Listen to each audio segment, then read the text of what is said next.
नमस्कार दोस्तों, आज के वीडियो में हम प्रस्तावना के बारे में जानकारी को अर्जित नहीं करेंगे, सिर्फ प्रस्तावना को याद करने का तरीका जानने की कोशिश करेंगे कि कैसे हम इजीली प्रस्तावना को हमेशा के लिए याद कर लें। अमूमन प्रस्तावना में जो मुख्य मुख्य शब्द दिए हुए हैं वो याद हो जाते हैं, लेकिन उनका क्रम बैठाने में विद्यार्थी गलती कर बैठते हैं। 4 शब्द मुख्य हैं: न्याय, स्वतंत्रता, समता और बंधुता। Justice, liberty, equality and fraternity. मैं इंग्लिश में कैसे याद किया जाएगा उसके लिए भी एक सेपरेट वीडियो बना दूंगा, लेकिन आज की वीडियो में हम केवल हिंदी में प्रस्तावना को कैसे याद करें उस पे ध्यान देंगे। 3 लाइन प्रमुख है इसमें: गणराज्य बनाने के लिए तथा उसके समस्त नागरिकों को, ये आपको याद करना है। दूसरी लाइन है प्रतिष्ठा और अवसर की समता प्राप्त कराने के लिए तथा उन सब में, ये याद करना है। और लास्ट है अखंडता सुनिश्चित करने वाली, बंधुता बढ़ाने के लिए दृढ़ संकल्प होकर, ये याद करना है। इन 3 लाइन को याद करके आप देखिए कितनी आसानी से प्रस्तावना आपको कंठस्थ हो जाएगी। आइए एक बार पढ़ते हैं। हम भारत के लोग भारत को एक संपूर्ण प्रभुत्व संपन्न, समाजवादी, पंथनिरपेक्ष, लोकतंत्रात्मक, अब यहाँ से शुरू हो जाएगा, गणराज्य बनाने के लिए तथा उसके समस्त नागरिकों को, ये हम भूल जाते हैं कई बार, तथा उसके समस्त नागरिकों को। अब क्या नागरिकों को? जो ऊपर 4 शब्द दिए हुए हैं, न्याय, स्वतंत्रता, समता, बंधुता, उनमें से 2, प्रथम न्याय और स्वतंत्रता, ये पहली वाली लाइन के बाद इस्तेमाल होंगे।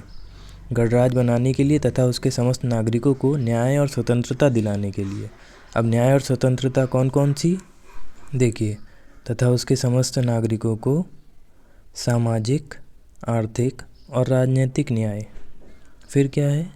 विचार, अभिव्यक्ति, विश्वास, धर्म और उपासना की स्वतंत्रता, ये हो गया।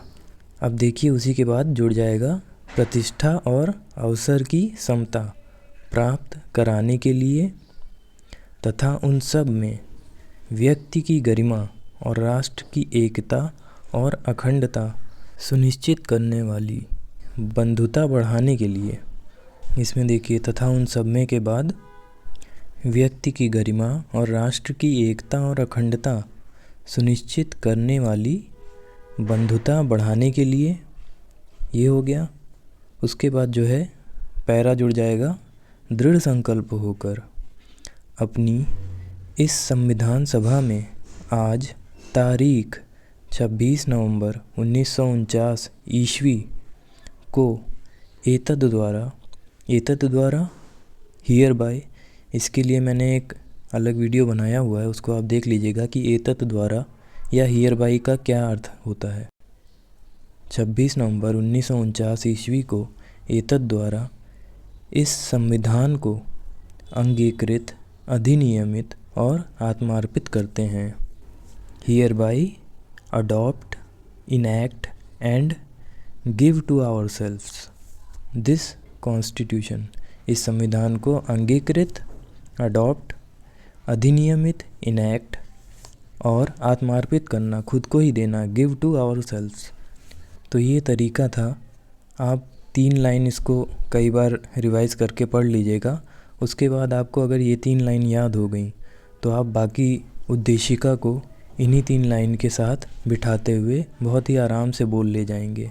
इस वीडियो से आप खाली आइडिया ले लीजिएगा, बाकी आप एक पेज पे लिख के उसको बार बार पढ़िएगा। इस वीडियो में मैंने उन्हीं 3 पॉइंट्स का जिक्र किया है जहाँ पे लोग गलती कर जाते हैं। तो अगर ये 3 पॉइंट्स आप रट लिए तो बाकी जगह आप गलती नहीं करेंगे। और एक बात, इसमें हिंदी में, इंग्लिश में तो केवल 26 डे ऑफ नवंबर 1949 लिखा हुआ है, लेकिन हिंदी में 2 तारीख लिखी हुई है। एक ब्रैकेट में लिखी हुई है मिति मार्गशीर्ष शुक्ल सप्तमी संवत 2006 विक्रमी। मिति मतलब होता है चंद्रमा के परिक्रमा को ध्यान में रखते हुए जो एक महीना होता है, उसको मिति बोलते हैं। तो इसको याद करने के लिए क्या करेंगे, जैसे MS धोनी का फेवरेट जो है नंबर है 7, तो MS 7 से क्या हो गया, मार्गशीर्ष शुक्ल सप्तमी, मार्गशीर्ष शुक्ल सप्तमी MS 7। और 2006 MS 7 2006, ये आपको ट्रिक है याद करने के लिए। 2006 मतलब संवत 2006 और वी से विक्रमी। लेकिन ये तारीख लिखना एकदम ऑप्शनल है, आप चाहें तो इसको स्किप कर दीजिएगा, बोलते वक्त या लिखते वक्त किसी में भी। 26 नवंबर 1949 ईस्वी, ये तो आपको रटा ही होना चाहिए और शायद रटा ही होगा।